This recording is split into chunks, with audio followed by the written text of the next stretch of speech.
mountain guiding is like artwork, and a piece of art makes you feel a certain way.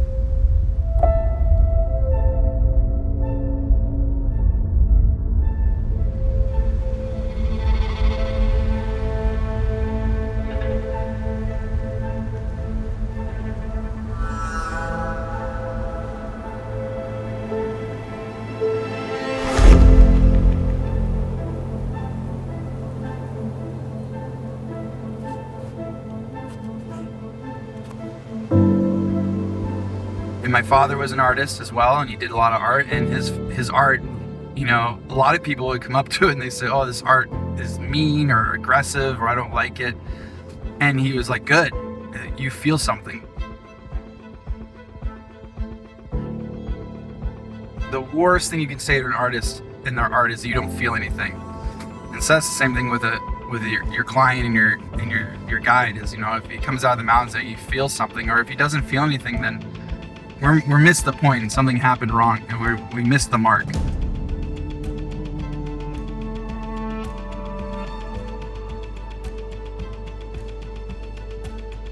My legacy would be I would love to have people feel good when they're in the mountains, and I want them to remember that.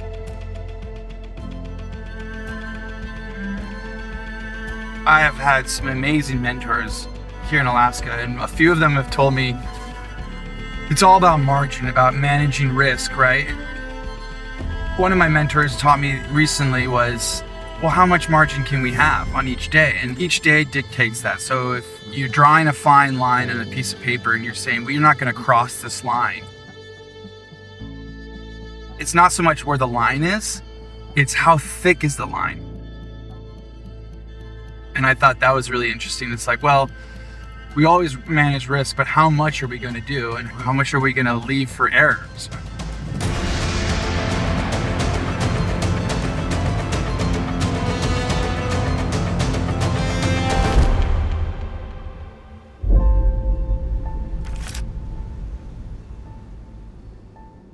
There's nothing wrong with trusting your gut and turning around. And when you go back, nobody points fingers when they say, oh, I just didn't have a good feeling.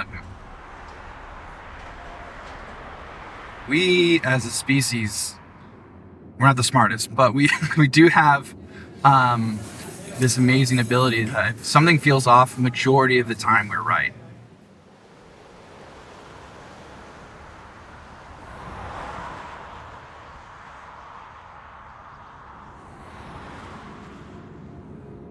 I want to go home every night. So.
And so we skied in Turnagain Pass, and we have this amazing road corridor, and the road sits at about 1,000 feet, and then you have these amazing mountains that come off. And so one side is ski touring access, the other side's motorized access. And we were skiing, you guys skied Eddie's the other day, and we skied Tin Can. Tin Can's an amazing, popular place. We went to Sunburst, Corn Biscuit, Taylor's Pass, Bertha Creek. And we've been finding incredible snow, cold smoke, Alaskan powder, and we've just been super lucky. And then we're heading to the Mecca, Valdez, Thompson Pass. This is the world renowned. This is where people like Doug Coombs started, and world renowned skiing. And so we're really seeing some of the best that Alaska has to offer, but just only a small percentage. It's incredible what this place has to offer, and we're really seeing it all.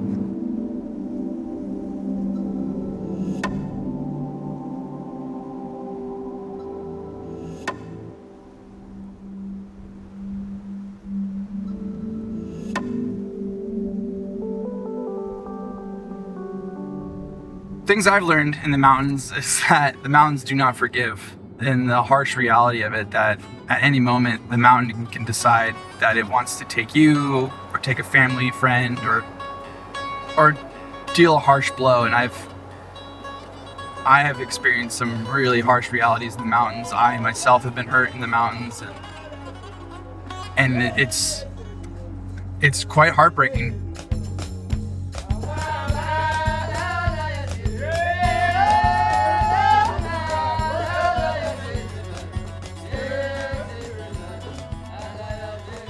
It was 2022, and I was ski guiding in Morocco.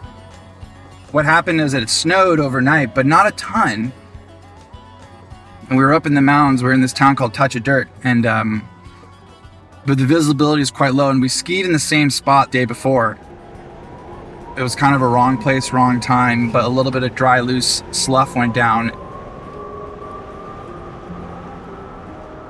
and it gained enough speed that McLean screamed out, Avalanche, and moved out of the way. And I was, he warned me, but I wasn't able to get out of the way. I was telling John to get out, and John moved, and then I got clipped.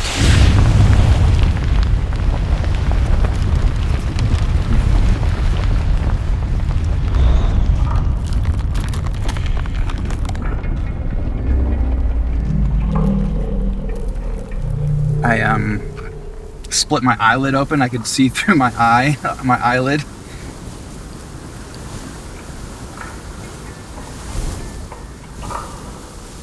While my leg's broken, and my leg's kind of closer to my head than it should be, and we're building the sled, and I get into the sled, and more villagers came up, and I could not thank them enough, and they dragged me off the mountain into this old abandoned hut that we broke into, that no one was staying there, and then that's where I waited for the ambulance to come up. And the ambulance that picked me up was it wasn't your typical ambulance. It's probably just a white van with a red paint on the side of it, and they got me to Marrakesh. So in the emergency room, they stabilized me, they gave me a rod, and then I was probably in Marrakesh for about a week. One of my best friends, John, flew back with me on an airline back to New York, and then my mother met me in New York and helped me come back to Alaska. And then once I got back to Alaska, I was still in all kinds of pain, and the doctor said, your neck's broken and your back's broken.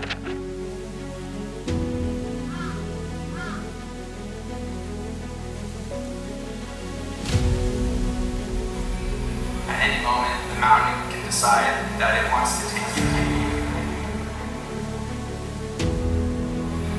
Mountain guiding is like artwork. Art makes you feel a certain.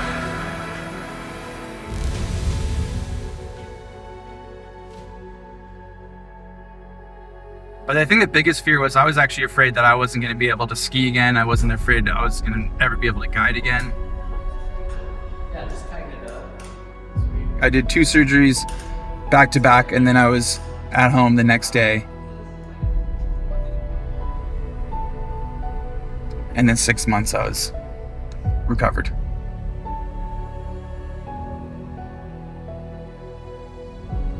I learned a lot, and I'll carry those with me forever. And I have the metal rod in my leg still, and I have the metal plate in my neck still, and so I'll always carry that with me. Nothing's for granted when you're out in the mountains.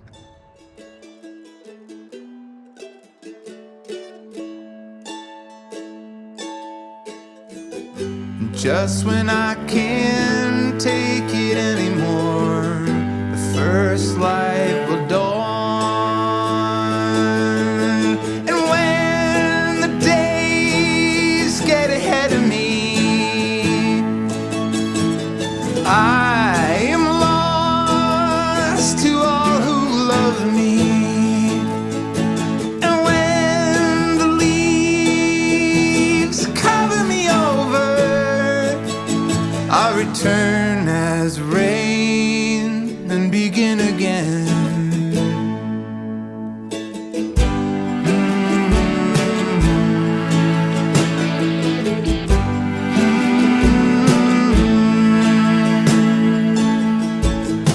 Underneath my footsteps, the mountain tells no lies. But this heart in my chest is feeling so alive, so alive I could die. Underneath an ocean of stars, I am learning how to shine. I am learning how. Yeah, well, community and solitude, we all want both, right? We want that quiet, but we also don't want to be alone. The beauty of an Alaska is a community can be as small as 4 people, so it's great up here. But very rarely can you survive out here on your own. You really do need a community, even if it's just one other person or it's your dog or something. You have to have something here.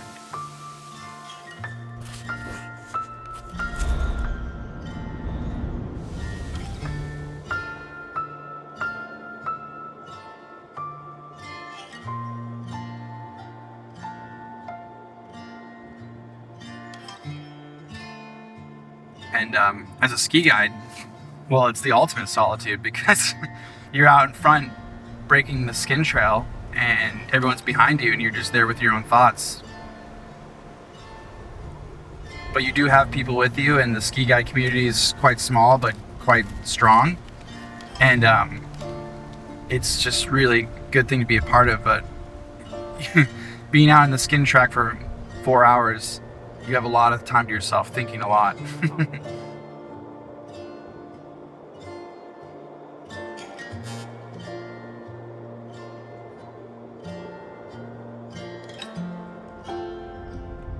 My goal is to, I have every intention to survive my guide career. That's the goal, is to make it to the end with a ton of memories. What that looks like, I'm not quite sure, but I have a lot of things I want to finish and complete, and I really hope that I can do that.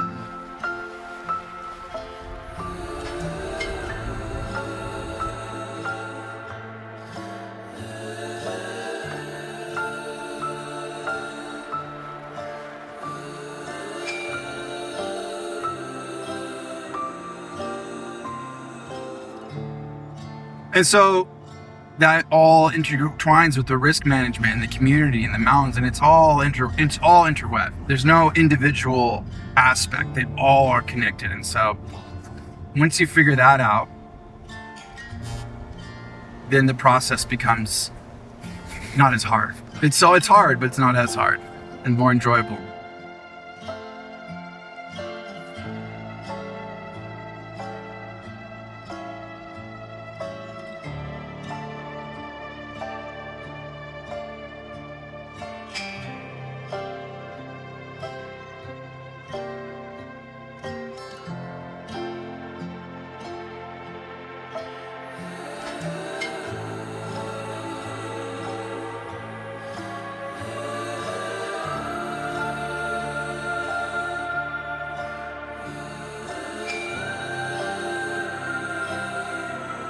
And I'm just really excited to be here. I would love to have people feel good in the mountains, and I want them to remember that, and remember that feeling, and remember that experience. So